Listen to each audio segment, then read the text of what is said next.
You're listening to Renewing Hope on Ave Maria Radio.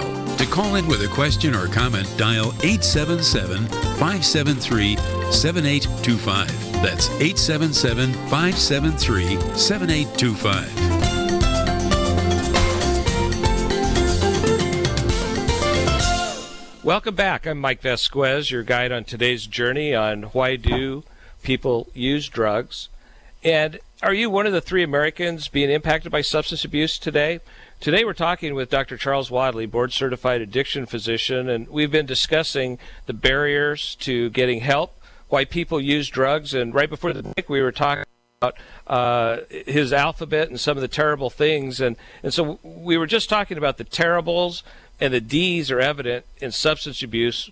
What else, or can you expand a little more on that, Dr. Wadley? Yeah, the terrible D's, as I alluded to, that discouragement, dissatisfaction, desolation, etc.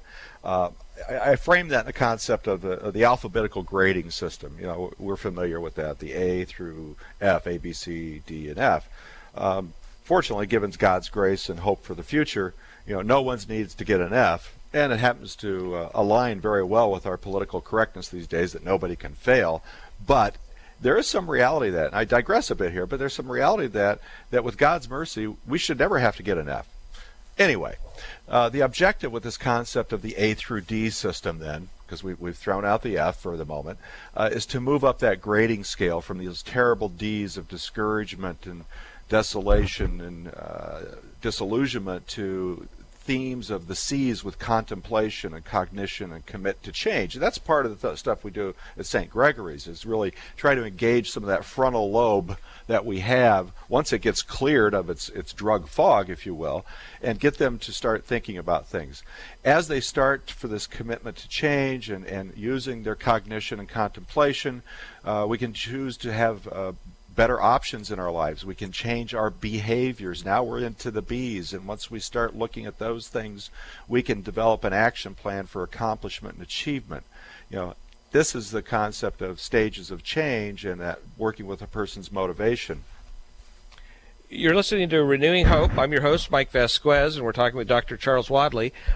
We've got Carrie from Des Moines, Iowa, calling on line 1, asking a question about antidepressants. Carrie, you're on Renewing Hope. Go ahead. Hi, my question is for Dr. Wadley. What I'm wondering is, how the effects of like antidepressant prescriptions, anxiety prescriptions, prescription drugs in general, can they lead to substance abuse addiction?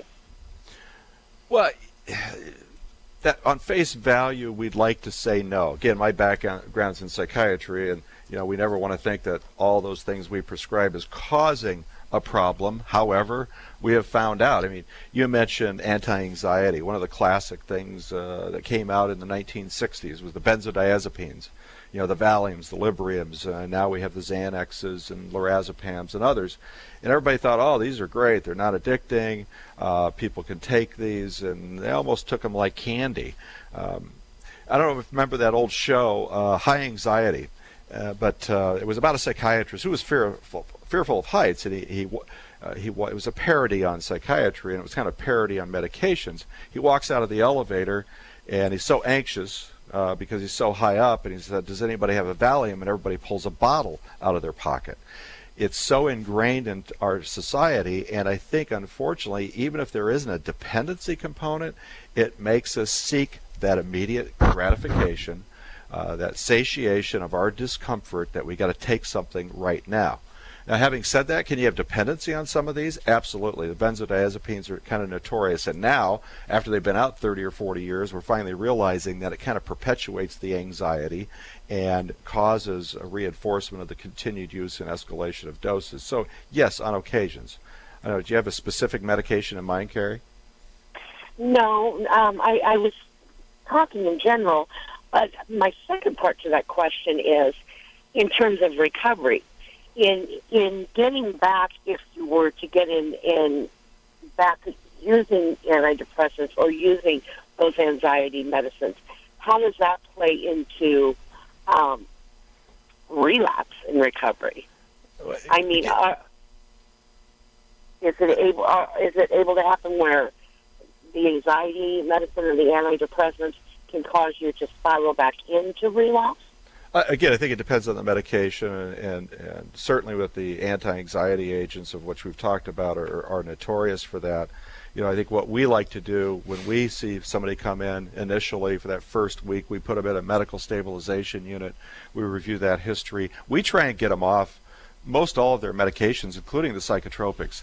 And we do that not because we don't believe they have problems with depression or anxiety, but sometimes you can't tell what's substance-induced problems. A lot of people come in on these medications, and you get their history, and they've been using for 10 years, and they went to their doctor, and he said, oh, you're depressed, and gave them an antidepressant 5 years ago, but was it a substance-induced? So we like to get them off and see how they do. Let's see what their core and their base is, and work from there with them. One thing, too, I'd add is that there was a study done of a million people who were verified by drug testing that they were taking their prescription, both antidepressant and painkiller, if they were taking it correctly. And it was interesting that after verifying 1 million people, only 25% of people were taking their medication as prescribed. No, that's pretty typical. And so, again, when you're getting into this, it's not the fact that you have a prescription, but it's that you're taking it exactly as prescribed, and then also watching sleep, nutrition, and activity patterns so that it works the way it was intended. And so it's amazing how all those tie together. So it's your overall health with these antidepressants, with painkillers, as you do that. So hopefully that was helpful, Carrie, and continue to listen. We'll have more information about that, and you can go to our website at renewing-hope.com or to St. Gregory, stgregoryctr.com, or give us a call if you need any further help. Again, thanks for the call, Carrie. We've been talking today with board-certified addiction physician Dr. Charles Wadley about why people take drugs and what are the barriers to getting help. You can join us next week as we pick up the conversation, as we're going to continue to discuss that and why and how do people become addicted. If you want to view a podcast of today's show, go to our website at renewing-hope.com. Also, send us your prayer intentions, which will be offered at daily masses here at St. Gregory Retreat Centers as intentions by the Sisters of the Immaculate Heart of Mary, Mother of God.